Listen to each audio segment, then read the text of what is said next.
Morning students, आज हम पढ़ेंगे the fundamental unit of life cell का थर्ड लेक्चर। आशा है आपने पहले ही दो जो लेक्चर है उसको आपने बड़े ध्यान से पढ़ा होगा और समझा होगा। तो आगे हम फर्दर कंटिन्यू करते हैं। नेक्स्ट है साइटोप्लाज्म। साइटोप्लाज्म का मतलब जीव द्रव्य, यानी कि जो सेल मेम्ब्रेन के बाद अंदर जो भी मटेरियल है सारा का सारा, इसको क्या कहते हैं? साइटोप्लाज्म। यानी प्लाज्मा मेम्ब्रेन के अंदर जो भी मटेरियल है उसको क्या कहते हैं? साइटोप्लाज्म। सेल बट न्यूक्लियस के बीच का मैंने आपको बताया था मटेरियल, उसको क्या बोलते हैं? न्यूक्लियोप्लाज्म। यानी कि जो साइटोप्लाज्म है, साइटोप्लाज्म की प्रेजेंस कहाँ होती है? यानी ये अपनी मेम्ब्रेन है, मेम्ब्रेन से लेके न्यूक्लियस तक जो भी ये आपको मटेरियल नज़र आ रहा है, इसको क्या कहते हैं हम? साइटोप्लाज्म। बच्चों, ये कैसी फॉर्म में होता है? ये थोड़ा सा जेल लाइक, जेल मतलब फ्लूइड है थोड़ा सा, ठीक है। और इनमें होता क्या है, इसमें आपको दिखाई दे रहे हैं छोटे छोटे ये पार्ट्स, इनको कहते हैं सेल ऑर्गेनल्स, यानी कोशिकांग। जैसे मैंने पहले भी बताया था कि जो यूकैरियोटिक कोशिकाएं होती हैं उनमें विशेष काम करने के लिए विशेष, जैसे हमारे शरीर में अंग होते हैं, यहाँ पे हम इसको क्या कहते हैं? Cell organelles. जैसे हमारे ऑर्गन होते हैं वैसे सेल में क्या होते हैं? Organelles. Inside it is a fluid content inside the plasma membrane contain specialized cell organelles. Organelles का स्पेसिफिक काम होता है। फिर एक टर्म आती है प्रोटोप्लाज्म। बच्चों, प्रोटोप्लाज्म क्या होता है? ये साइटोप्लाज्म प्लस न्यूक्लियोप्लाज्म, ये दोनों मिलके क्या बनाते हैं? प्रोटोप्लाज्म। लाइफ, जो लाइफ होती है वो प्रोटोप्लाज्म के कारण होती है। प्रोटोप्लाज्म, ये प्रोटोप्लाज्म जो होता है इसको हम क्या कहते हैं? हिंदी में कहते हैं जीव द्रव्य। और ये जीव द्रव्य ही लाइफ के लिए, हमारी सेल की जो लाइफ के लिए उसका आधार होता है। तो सारी जो क्रियाएं हैं, सारी जो सेल के अंदर जो भी क्रियाएं चल रही हैं, अभी क्रियाएं चल रही हैं, रिएक्शंस चल रही हैं, वो सब क्या है? इस प्रोटोप्लाज्म के अंदर होती हैं, ठीक है। एक हमने बेसिक डिफरेंस बताया था कि जो यूकैरियोटिक होती हैं उनमें जो सेल ऑर्गेनल्स होते हैं वो मेम्ब्रेन बाउंड सेल ऑर्गेनल्स होते हैं। यानी कि एक तो हमारी ये मेम्ब्रेन होगी, सेल की मेम्ब्रेन ये बाहर वाली, उसके अलावा जो भी इसके अंदर ऑर्गेनल्स हैं वो भी मेम्ब्रेन बाउंड, यानी उनकी खुद की एक मेम्ब्रेन है, यानी वो एक खुद इंडिविजुअल कंपोनेंट की तरह काम कर रहे हैं। उन्हें क्या कर रहे हैं? Cell organelles. जब तक सेल के अंदर ये प्रोटोप्लाज्म है तब तक वो कार्य करती है। जब ये प्रोटोप्लाज्म लॉस्ट हो जाता है तो ये सेल अपना कार्य करना बंद कर देती है। जैसे प्लांट्स में सेल मेम्ब्रेन, फिर सेल वॉल होती है। सेल वॉल काफ़ी लंबे समय तक टिकी रहती है क्योंकि वो एक कॉम्प्लेक्स पदार्थ किसकी बनी होती है बच्चों? सेलुलोज। तो अगर एनिमल सेल है तो वो डेड एंड डिके हो जाएगी, धीरे धीरे ख़त्म हो जाएगी। लेकिन प्लांट के अंदर सेल वॉल होने के कारण उसके अंदर का मटेरियल गायब हो जाता है, यानी सेल के अंदर लिविंग कंटेंट ख़त्म हो गया, लेकिन फिर भी वो काफ़ी समय तक वैसे ही रहेगी। आगे एक कैटेगरी आती है बच्चों वायरस। जैसे कि आप अभी जानते हैं कि वायरस जो है फैला हुआ है, कोरोना वायरस। तो वायरस का एक बच्चों स्पेशल गुण होता है कि वायरस को हम एक लिविंग और नॉन लिविंग के बीच की कड़ी को मान सकते हैं। वायरस के अंदर खुद का कोई भी साइटोप्लाज्म नहीं होता और केवल क्या होता है? जेनेटिक मटेरियल होता है उनमें। यानी जब कभी भी उनको कोई भी बॉडी मिलेगी तब वो जाकर अंदर उसके एक्ट करेंगे। यानी जब तक वो बाहर है तो वो नॉन लिविंग की तरह काम करते हैं, ना तो वो बाहर अपना मल्टीप्लाई कर सकते हैं, ना अपनी उनकी कुछ मशीनरी होती है, यानी उनका खुद का साइटोप्लाज्म प्रोटोप्लाज्म नहीं होता। नेक्स्ट है सेल ऑर्गेनल्स। सेल ऑर्गेनल्स में बात करेंगे, हमारी बॉडी में कौन कौन से महत्वपूर्ण सेल ऑर्गेनल्स पाए जाते हैं। इनमें आता है endoplasmic reticulum, Golgi apparatus, lysosome, mitochondria, plastid and vacuoles. तो हम वन बाय वन डिस्कस करते हैं।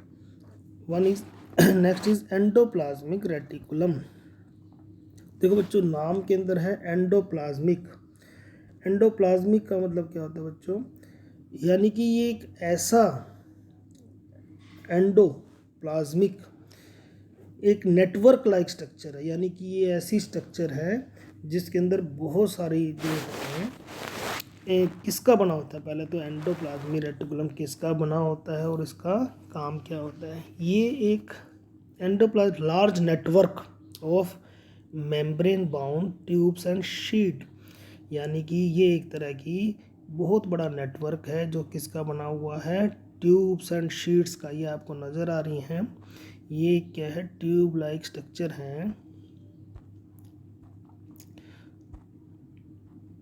ये ट्यूब लाइक स्ट्रक्चर हैं, ठीक है। ये शीट्स की फॉर्म में भी हो सकती हैं।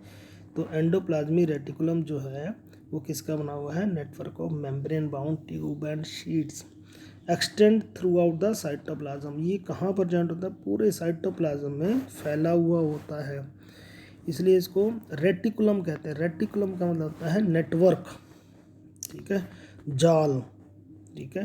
तो ये एक जाल सा बना देता है, जैसे हमारी बॉडी को एक स्ट्रक्चर प्रोवाइड करने के लिए स्केलेटन होता है, स्केलेटल सिस्टम होता है, तो सेल को एक स्ट्रक्चर प्रोवाइड करने के लिए एंडोप्लाज्मिक रेटिकुलम होता है, जो एक सेल को पर्टिकुलर शेप प्रोवाइड करता है, वो एंडोप्लाज्मिक रेटिकुलम के द्वारा ही होता है। इनके टाइप्स ये दो तरह के होते हैं बच्चों, rough endoplasmic reticulum, smooth endoplasmic reticulum. As the name suggest, rough का मतलब होगा खुरदरा। खुरदरा बच्चों किस कारण से ये नज़र आता है आपको, ये खुरदरा जो है ये राइबोसोम के कारण नज़र आता है, यानी इसके सरफेस के ऊपर जब राइबोसोम चिपके होते हैं तो इसको रफ एंडोप्लाज्मिक रेटिकुलम कहते हैं। और smooth endoplasmic means without ribosome, तो उसके सरफेस पे राइबोसोम नहीं होते। तो इनके फंक्शन क्या बच्चों, it serve as a channel for the transport of material between various region of cytoplasm और between the cytoplasm and nucleus. तो ये कड़ी की भांति कार्य करता है, यानी एक चैनल की भांति कार्य करता है जो मटेरियल को ट्रांसपोर्ट करता है, यानी वेरियस रीजन साइटोप्लाज्म के अंदर डिफरेंट रीजन्स के अंदर ये एक चैनल की तरह काम करता है, जिसके अंदर ये मटेरियल्स को ट्रांसपोर्ट करता है इधर से उधर, और न्यूक्लियस से भी साइटोप्लाज्म के अंदर ये मटेरियल्स को लेके आ सकता है, एक चैनल की तरह काम करता है। It also work as cytoplasmic framework, मैंने जैसे बताया था आपको, ये एक फ्रेम की भांति काम करता है जहाँ पर बहुत सारी बायोकेमिकल एक्टिविटीज़ होती हैं। बायोकेमिकल बच्चों, ये बायोकेमिकल वर्ड किसका बना होगा, बायो एंड केमिकल, यानी कि हमारे लिविंग कंपोनेंट्स, यानी जो भी हमारे अंदर बॉडी है, हम लिविंग बींग्स कहलाते हैं। तो बायो मीन्स लिविंग थिंग्स के साथ जो रिलेटेड है, तो हमारी बॉडी में बहुत सारी केमिकल एक्टिविटी, केमिकल रिएक्शंस होती हैं, उसके लिए सरफेस एरिया प्रोवाइड करते हैं ये एंडोप्लाज्मिक रेटिकुलम। एंडोप्लाज्मिक रेटिकुलम में डिफरेंस आता है बच्चों, कई बार difference of endoplasmic, two type of endoplasmic reticulum, smooth and rough. तो रफ के अंदर जो राइबोसोम होते हैं, वो राइबोसोम का काम क्या होता है, प्रोटीन को बनाना, ठीक है, प्रोटीन की सिंथेसिस के अंदर काम करते हैं राइबोसोम। और स्मूथ एंडोप्लाज्मिक रेटिकुलम मेनली क्या करते हैं, इसका काम है फैट को बनाना, फैट यानी फैट के मॉलिक्यूल्स को सिंथेसाइज करने का काम क्या होता है, स्मूथ एंडोप्लाज्मिक रेटिकुलम का काम फैट सिंथेसाइज है। देखो बच्चों, मैंने बताया था आपको पहले भी कि हमारी जो मेम्ब्रेन है, मेम्ब्रेन किसकी बनी होती है, प्रोटीन एंड लिपिड की, यानी फैट की। तो एंडोप्लाज्मिक रेटिकुलम के अंदर ये दोनों चीज़ें बनाने की कैपेबिलिटी है। रफ एंडोप्लाज्मिक रेटिकुलम क्या बनाएंगे, प्रोटीन, और स्मूथ एंडोप्लाज्मिक रेटिकुलम क्या बनाएगी, लिपिड या फैट। तो यानी कि जब सेल डिवाइड होती है तो सेल डिवाइड होते समय जो मेम्ब्रेन बनाने का काम है वो एंडोप्लाज्मिक रेटिकुलम करती है। उस प्रोसेस को कहते हैं मेम्ब्रेन बायोजेनेसिस, यानी कि जो मेम्ब्रेन बनाने का कार्य है वो एंडोप्लाज्मिक रेटिकुलम करती है ड्यूरिंग द सेल डिवीज़न। और एक बात और बच्चों, जो स्मूथ एंडोप्लाज्मिक रेटिकुलम होती है वो लीवर सेल्स के अंदर लार्ज अमाउंट के अंदर प्रेजेंट होती है, जिसका मेन काम होता है डिटॉक्सिफिकेशन, यानी जहरीले पदार्थों को शरीर से बाहर निकालना। तो ये डिफरेंस आता है बच्चों, यानी कि स्मूथ एंडोप्लाज्मिक या रफ एंडोप्लाज्मिक रेटिकुलम जो है उनकी प्रेजेंस इस बात पे निर्भर करती है कि वो किस प्रकार की सेल्स या किस प्रकार के टिश्यूज़ हैं वहाँ पे प्रेजेंट हैं, तो उसके मुताबिक ही वो कार्य करती है। नेक्स्ट है बच्चों गोल्जी अपरेटस। जैसे कि ये नाम है गोल्जी अपरेटस, इसको सबसे पहले डिस्कवर करने का जो क्रेडिट है वो कैमिलियो गोल्जी को जाता है, इसलिए इसको गोल्जी अपरेटस बोलते हैं। ये बच्चों कैसा बना होता है, ये गोल्जी अपरेटस जो है वो आपको इस तरह का नज़र आएगा। अगर ऐसे हमारे को अगर हम ये सूक्ष्मदर्शी यानी माइक्रोस्कोप के नीचे देखेंगे तो नहीं दिखाई देगा, लेकिन अगर हाई पावर माइक्रोस्कोप के नीचे देखते हैं तभी ये चीज़ दिखाई देती है। तो ये गोल्जी बॉडीज़ आपको इस तरह की नज़र आएंगी। ये गोल्जी बॉडी है, ये गोल्जी बॉडी ऐसे लगेगा जैसे स्टैक, जैसे अपन कहते हैं ना जो बोरियां होती है एक दूसरे के ऊपर रखी हुई हैं, इस तरह एक स्टैक यानी कि एक दूसरे के ऊपर रखी हुई नज़र आ रही हैं ये पैरेलल शीट्स। ये ट्यूब्स की फॉर्म में हो सकती हैं, वेसिकल की फॉर्म में हो सकती हैं, तो ये एक दूसरे के ऊपर रखी हुई नज़र आती हैं। तो it consist of system of membrane bound vesicles. एक दूसरी खास बात बच्चों ये है कि ये मेम्ब्रेन बाउंड ऑर्गेनल्स हैं जो अभी तक हम डिस्कस कर रहे हैं, यानी इनकी खुद की मेम्ब्रेन होती हैं। तो ये membrane bound vesicle arranged parallel to each other in stack मैंने बताया था, जो एक दूसरे के ऊपर जैसे बोरियां रखते हैं हम उस तरह पाइल्स यानी कि एक दूसरे के ऊपर रखे हुए हैं, जैसे कॉइन्स है, कॉइन्स को रखते हैं हम एक दूसरे के ऊपर, तो ये स्टैक की फॉर्म में होती है जिसको सिस्टर्न्स कहते हैं। इनका जो मेन कार्य है वो क्या है बच्चों, गोल्जी अपरेटस का जो मेन काम है पैकिंग का। The material synthesize near the endoplasmic reticulum is packed and dispatch to the various target. ऐसा इसलिए बच्चों, जो एंडोप्लाज्मिक रेटिकुलम होता है वो प्रोटीन सिंथेसाइज करता है, और जो वो प्रोटीन है वो कोई एंजाइम भी हो सकते हैं। तो क्या होता है बच्चों, जो एंजाइम होते हैं, कुछ एंजाइम इतने खतरनाक होते हैं कि वो सेल को डाइजेस्ट कर सकते हैं। तो अगर वो एंजाइम वहीं सेल में कार्य करने लग गए, तो जैसे हमारे डाइजेस्टिव एंजाइम होते हैं वो हमारे डाइजेस्टिव सिस्टम में जाके काम करेंगे, लेकिन अगर वो उस पर्टिकुलर सेल में ही रिलीज़ हो गए तो वहीं पे वो सेल को खा जाते हैं। तो इसलिए जो भी प्रोटीन होते हैं उनकी पैकिंग कर देते हैं। तो ये पैकिंग कार्य करने का जो काम है वो गोल्जी अपरेटस करता है। इट्स फंक्शन इंक्लूड स्टोरेज, कुछ केसेस में ये मटेरियल को स्टोर करने का काम भी करता है। मॉडिफिकेशन मतलब अगर कोई सेल कंपोनेंट बना है, सेल ऑर्गेनल्स बना है, कोई प्रोटीन बना है, तो उसके अंदर अगर कोई चीज़ तोड़नी है या जोड़नी, ये सेल के द्वारा ही कंट्रोल होता है पूरा, तो गोल्जी अपरेटस उसका काम भी करता है। And packaging of product in vesicles होते हैं स्फेरिकल बॉडीज़, ठीक है, involve in the formation of lysosome. तो ये आपको यहाँ पे नज़र आने हैं, यहाँ पे लाइसोसोम के बारे में आगे पढ़ेंगे। तो ये देखिए कि यहाँ पे लाइसोसोम जो नज़र आ रहे हैं आपको, ये लाइसोसोम को बनाने में जो हेल्प कर रहा है ये गोल्जी अपरेटस कर रहा है। तो ये ध्यान रखना बच्चों, गोल्जी अपरेटस का जो मेन काम है वो पैकिंग का है, क्योंकि हमारी बॉडी के अंदर जो भी सेल के अंदर जो भी मटेरियल बनेगा वो अच्छी तरह पैक होना चाहिए। पैक होने के बाद ये आपको नज़र आ रही है ये वेसिकल्स, ठीक है, ये वेसिकल्स में कन्वर्ट हो जाते हैं। तो ये काम है गोल्जी बॉडी का। नेक्स्ट है लाइसोसोम। जैसे मैंने बताया था कि लाइसोसोम जो बच्चों हैं इनको हम कहते हैं suicidal bag.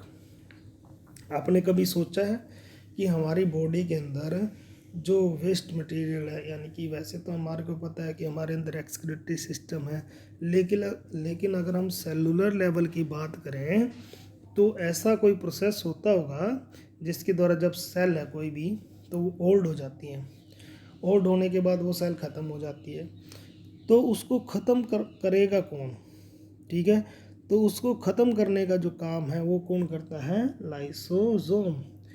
Waste disposal system of the cell, यानी कि हमारी बॉडी के अंदर जो वेस्ट प्रोडक्ट बनेंगे, ठीक है, या सेल ही काम करना बंद कर गई तो उसको डिस्पोज करने का काम कौन करेगा? लाइसोसोम। ठीक है, इसलिए इसे क्या कहते हैं हम? आत्मघाती थैला, यानी कि सुसाइडल बैग।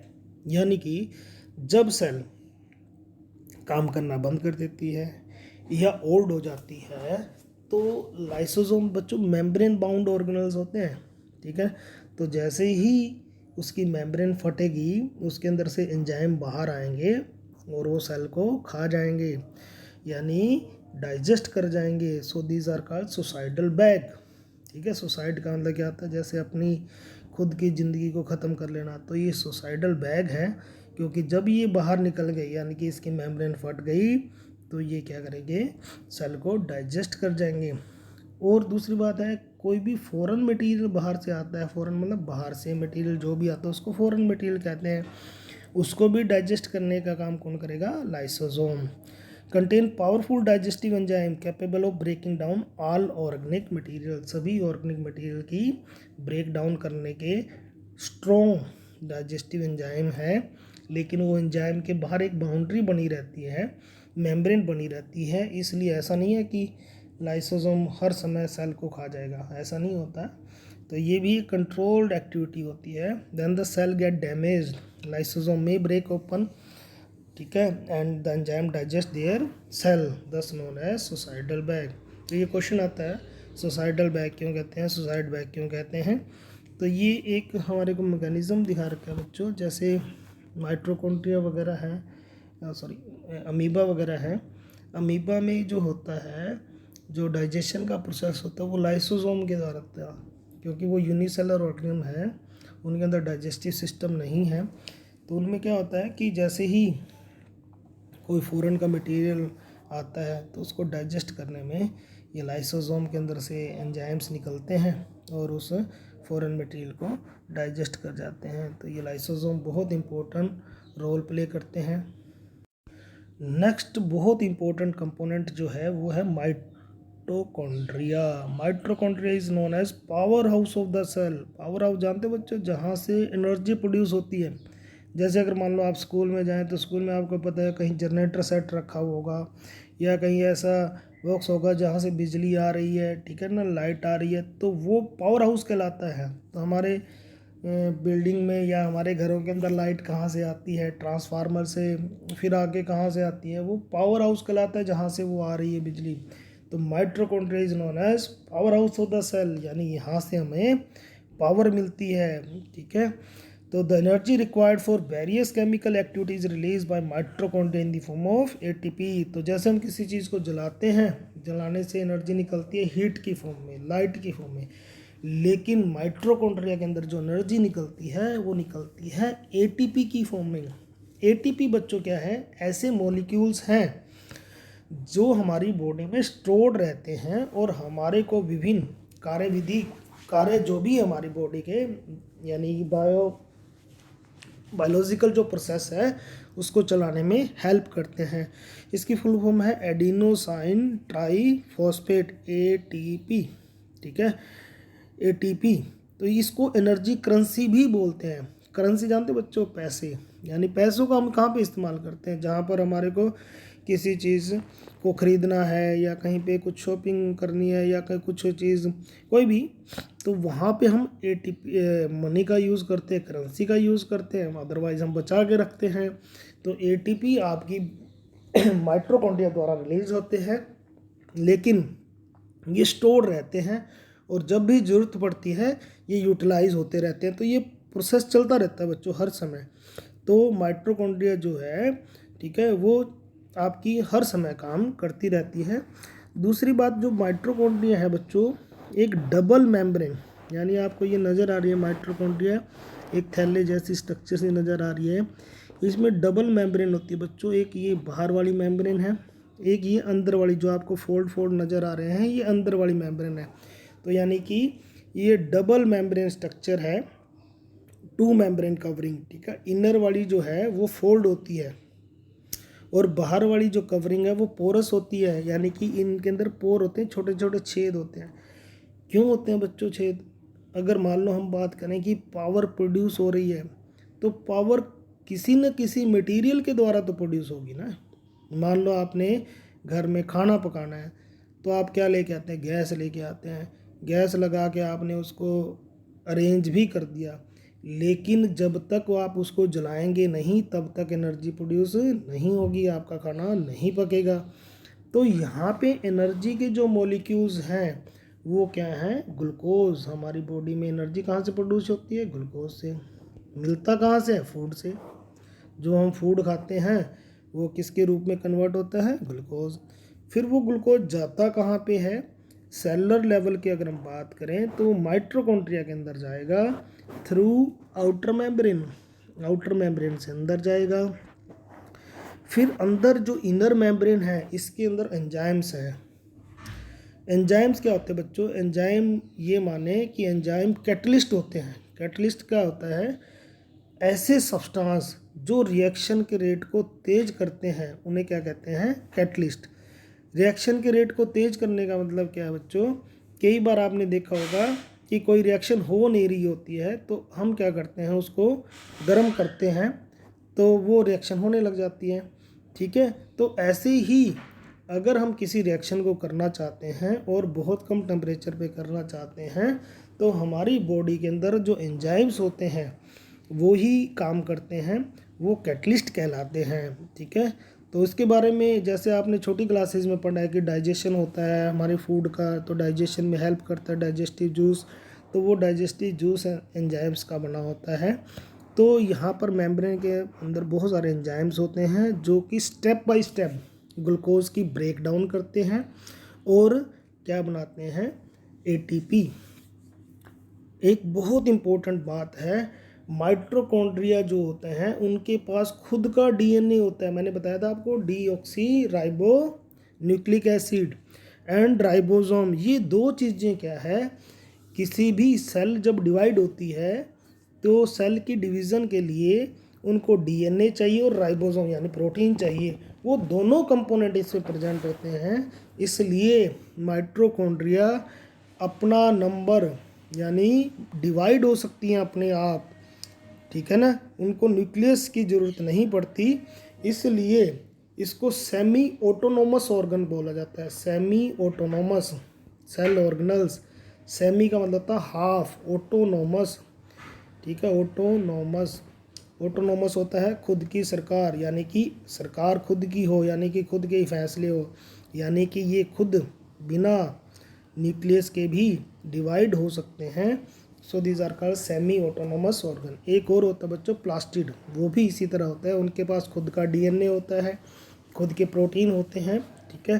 तो ये ध्यान रखना है। माइटोकॉन्ड्रिया, माइटोकॉन्ड्रिया क्या कहते हैं? Power house of the cell. Next है बच्चों प्लास्टिड्स। प्लास्टिड्स क्या होते हैं? Plastids are present in cell plant cell. तो प्लास्टिड ऐसे सेल ऑर्गेनल्स होते हैं जो केवल प्लांट के अंदर होते हैं, एनिमल्स में नहीं होते। इनमें ये भी दो तरह के होते हैं, क्रोमोप्लास्ट एंड ल्यूकोप्लास्ट। क्रोमो मैंने अगर आपको कहीं पहले जिक्र किया हो, क्रोमो का मतलब क्या होता है? Colour. प्लास्ट means body, coloured body. ये भी क्या है? कलर्ड बॉडी जो प्रेजेंट है तो उसको क्या बोलते हैं? क्रोमोप्लास्ट। जिसका एक एग्जांपल क्या है? क्लोरोप्लास्ट। क्रोमो ये डिफरेंस है बच्चों। क्रोमोप्लास्ट मतलब जो भी प्लास्टिड्स हैं कलर्ड, तो वो सारी क्या कराएंगी? क्रोमोप्लास्ट। ल्यूकोप्लास्ट, ल्यूको का मतलब था बच्चों कलरलेस। तो कुछ प्लास्टिड ऐसी होती हैं जो कलरलेस होती हैं, उन्हें क्या कहते हैं? Leucoplast. Plastid containing green pigment called chlorophyll, that is called chloroplast. जिनके अंदर ग्रीन पिगमेंट होता है, ग्रीन पिगमेंट का क्या नाम है? क्लोरोफिल। उसे क्या कहेंगे हम? क्लोरोप्लास्ट। ल्यूकोप्लास्ट और material such as starch, oil and protein granules, जो प्लांट से आपको मिलते हैं, स्टार्च मिलता है, ऑयल मिलता है, प्रोटीन मिलता है, वो इन ल्यूकोप्लास्ट के अंदर स्टोर रहता है। Plastid contain membrane layer embedded in the material called stroma. जैसे माइटोकॉन्ड्रिया में बताया था डबल लेयर है, तो ये भी डबल लेयर मेम्ब्रेन है। इसके अंदर खुद का डीएनए होता है, इनके अंदर खुद का मटेरियल यानी राइबोसोम होते हैं। तो ये भी सेमी ऑटोनोमस सेल ऑर्गेनल्स हैं। सेमी ऑटोनोमस, ऑटोनोमस मतलब खुद की सरकार, ऑटोनोमस। जैसे हम कहते थे पहले जम्मू कश्मीर के अंदर खुद की जो है उनका संविधान है, ठीक है ना, लेकिन है तो हमारे देश का हिस्सा, तो वहाँ पे खुद का उनका एक जो भी रूल्स एंड रेगुलेशन पूरे देश में लागू होते थे वहाँ पे नहीं लागू होते थे। तो यहाँ पे ये सेमी ऑटोनोमस ऑर्गन है, यानी कि ऑर्गेनल्स हैं, तो यानी इनका खुद का अपना जेनेटिक मटेरियल है, खुद के पास प्रोटीन है, तो डिवाइड हो जाएंगे, नंबर बढ़ाना चाहें बढ़ा लेंगे, ठीक है। इसके लिए सेल डिवाइड होना ज़रूरी नहीं है, इसलिए इनको सेमी ऑटोनोमस ऑर्गेनल्स बोला जाता है। Plastid contain membrane layer embedded in material called stroma. अंदर वाला जो मटेरियल है इसको क्या बोलते हैं? स्ट्रोमा, ठीक है, यानी इसके अंदर जो फ्लूइड भरा हुआ है, ठीक है, ये क्या है? Stroma. And has a similar structure like that of mitochondria have their own DNA and ribosome, ठीक है। Next chromoplast. क्रोमोप्लास्ट मैंने बताया था कलर्ड, तो कलर अलग अलग तरह की जो सब्जियां होती हैं, अपने फ्लावर्स होते हैं, उनमें डिफरेंट कलर आता है, वो क्रोमोप्लास्ट के कारण आता है। तो वो कलर कौन कौन से होते हैं? जैसे कैरेट है, कैरेट के अंदर जो कलर है, ये कैरेट के अंदर जो कलर है वो कैरोटीन, कैरोटीन के कारण है। उसके बाद मैंगो, मैंगो के अंदर जो येलो कलर आता है, बहुत बढ़िया लगते हैं मैंगो, और उनके अंदर बहुत बढ़िया कलर जो आता है वो ज़ैंथोफिल के कारण आता है। टोमेटो, टोमेटो भी बहुत सुंदर लाल रंग के होते हैं, उसके अंदर लाइकोपीन नाम का क्रोमोप्लास्ट होता है। तो आज तक हम यही समझ रहे थे कि एक ही कलर होता है, क्लोरोफिल ही होता है, लेकिन बच्चों क्रोमोप्लास्ट बहुत तरह के होते हैं। उसके बाद आ गया ल्यूकोप्लास्ट। ल्यूकोप्लास्ट की हम बात करें तो क्या करते हैं? ये मेनली कलरलेस होते हैं और क्या करते हैं? रिजर्व फूड मटेरियल, ठीक है। रिजर्व फूड मटेरियल किसकी फॉर्म में हो सकता है? स्टार्च के रूप में, जो आलू के अंदर होता है, जिसे मंड कहते हैं, जिसका हमने टेस्ट भी किया था, आयोडीन डाल के टेस्ट करते हैं, ब्लू ब्लैक हो जाता है। मेज ग्रेन्स, मक्की, मक्की के अंदर ये प्रोटीन के रूप में होता है। कैस्टर सीड्स, कैस्टर सीड्स के अंदर ऑयल होता है। मस्टर्ड सीड्स ले लें, तो ये सब क्या है? ल्यूकोप्लास्ट, जिसका मेन काम क्या है? स्टोरेज करना, ठीक है। अब ये क्लोरोप्लास्ट क्या है देखो, उसके बारे में कंप्लीट डिस्क्रिप्शन है। It is a double membrane bound organelles found mainly in plant cell, usually spherical, ये जनरली स्फेरिकल होती हैं, या डिस्क शेप भी हो सकती हैं। डिस्क शेप जानते हो, इलिप्टिकल, डिस्क लाइक, ठीक है। Shows two distinct region, grana and stroma. बच्चों ये ग्रेना एंड स्ट्रोमा क्या है? जैसे मैंने बताया था आपको कि इसके अंदर का जो मटेरियल है, ठीक है, अंदर जो साइटोप्लाज्म है उसको क्या बोलते हैं? स्ट्रोमा, ठीक है। और जो क्लोरोप्लास्ट होता है, क्लोरोफिल जिसमें होता है, वो इस तरह एक स्टैक के रूप में रहते हैं, जिसको थाइलोकॉइड बोलते हैं। और थाइलोकॉइड एक दूसरे के ऊपर पाइल्स, जैसे कॉइन्स होते हैं, एक दूसरे के ऊपर रखे होते हैं, इस पाइल्स की फॉर्म में रखे होते हैं। इसको क्या बोलते हैं? ग्रेनम, ठीक है। और ग्रेनम, सिंगल को ग्रेनम और प्लूरल है ग्रेना। तो थाइलोकॉइड के अंदर क्या होता है? क्लोरोफिल होता है, which are responsible for photosynthesis. और ये बड़ा एक कॉम्प्लेक्स प्रोसेस होता है जो आप बड़ी क्लासेस में पढ़ेंगे। ऐसा नहीं है कि लाइट आई और फूड बन गया, ठीक है। ये एक बड़ा कॉम्प्लेक्स प्रोसेस है। लाइट किस तरह आती है, फिर आगे कौन सी वेवलेंथ पे काम करती है, तो ये बहुत ही इंटरेस्टिंग है। बच्चों साइंस की यही खासियत है कि अगर आप चाहे जितना मर्जी डिटेल में पढ़ना चाहें तो पढ़ सकते हैं, ठीक है। स्ट्रोमा एक कलरलेस डेंस फ्लूइड है, ठीक है। फिर फंक्शन है, it convert light energy into chemical energy in the form of food. Food किसकी फॉर्म में? फूड किसकी फॉर्म में होता है? ग्लूकोज की फॉर्म में। फिर वो ग्लूकोज किस में कन्वर्ट हो जाता है? स्टार्च में, ठीक है। और भी हमारे पास स्टार्च है, प्रोटीन है, तो ये चलता रहा। Provide green colour to the leave stem and vegetables. तो ये सब क्लोरोप्लास्ट के। नेक्स्ट है वैक्यूल। वैक्यूल बच्चों, जैसे हमारे पास वैक्यूल के अंदर क्या है, स्टोरेज सैक, यानी ये क्या है, एक स्टोरेज सैक है। जैसे प्लांट के अंदर जो वेस्ट मटेरियल बनेगा, वो वेस्ट मटेरियल कहाँ पे स्टोर होगा, ठीक है, वो वेस्ट मटेरियल स्टोर होगा कुछ वैक्यूल्स के अंदर, जिन्हें हम स्टोरेज सैक बोलते हैं। और ये जब प्लांट सेल डिवाइड होती हैं तो ये छोटे साइज़ के होते हैं। Small size vacuoles are present in animal, ठीक है। और प्लांट्स में भी जब सेल डिवाइड होके सेल बनती है तो उसमें वैक्यूल छोटे साइज़ के होते हैं। लेकिन जैसे जैसे सेल मैच्योर होती रहती है, उसके अंदर जो वेस्ट प्रोडक्ट है वो इकट्ठे होते रहते हैं। वो कहाँ इकट्ठे होते हैं, वैक्यूल में। तो जो जनरली मैच्योर प्लांट सेल होती हैं उनमें वैक्यूल इतने बड़े साइज़ के हो जाते हैं कि लगभग 60 to 70% जो एरिया है, वॉल्यूम है, वो ये वैक्यूल्स कवर कर लेते हैं और न्यूक्लियस साइड में हो जाता है।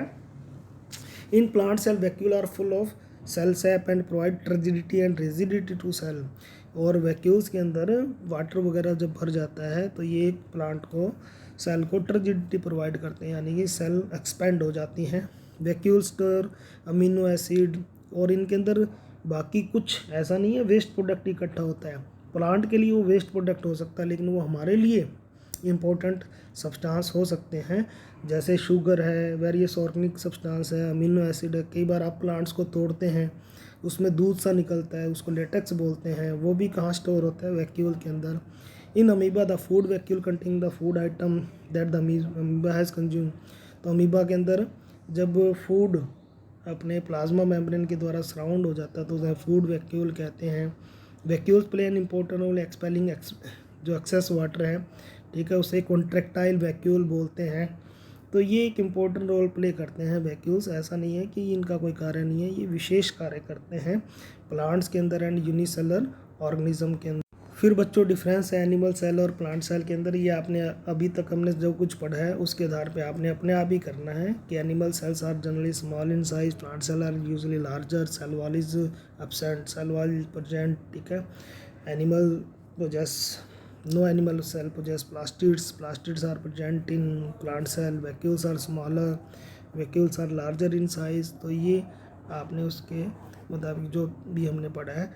एक अभी टॉपिक इंक्लूड हुआ है, कुछ पुरानी बुक्स में नहीं है, नए बुक में है, eukaryotic cell division, cell divide. देखो बच्चों, जब भी कोई सेल, हर एक सेल का एक लाइफ साइकिल होता है, एक लाइफ स्पैन होता है। तो वो सेल मरेगी भी और नई सेल पैदा भी होंगी।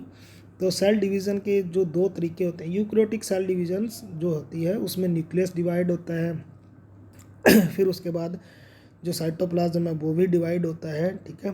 और डिवाइड होने से पहले जो जेनेटिक मटेरियल है वो डबल हो जाता है, ठीक है। और जो प्रोकैरियोटिक सेल्स हैं उसमें कोई न्यूक्लियस नहीं होता है, इसलिए सिंगल सर्कुलर उनमें क्रोमोसोम होता है, वो अपने आप ही डिवाइड होके दो में कन्वर्ट हो जाती है, उसको बाइनरी फिशन बोलते हैं।